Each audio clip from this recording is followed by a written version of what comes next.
Everybody, all the countries have physically, concretely felt the effects of climate disruption. The situation is really extremely dangerous. If it goes on like that, life on Earth concretely will be threatened.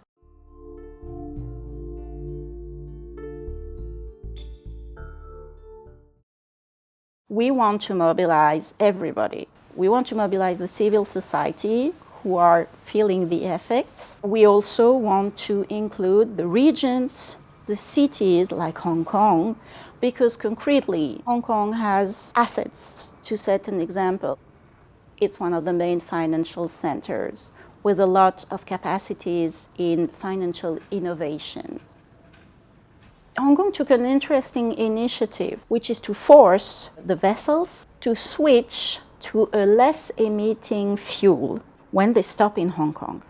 This is very good. It is the only city in the region to have taken this initiative.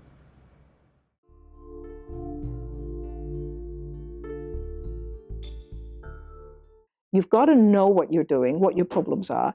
You've got to be really ready to invest in it, and you've got to be ready to innovate. In some areas, like air pollution control, Hong Kong and Guangdong is actually a leader.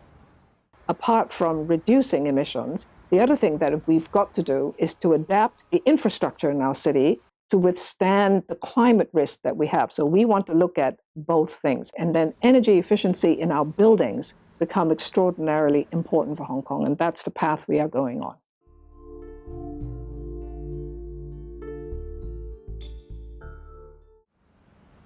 There are socio-economic opportunities for any city, including for Hong Kong, as we make our city more climate resilient. For example, our movement to make our buildings more sustainable, greener buildings, we actually make our buildings more comfortable, better ventilation, healthier for people to live in. Now, again, if we make sure that our transportation system is public transport-led, how people move around can be lower intensity in terms of energy. That's how we want to design the city in any case. So there are other benefits, and of course, new jobs. I think anything going forward to do with energy saving, not just in Hong Kong, but in China and other parts of the world, it's going to be a really big business going forward.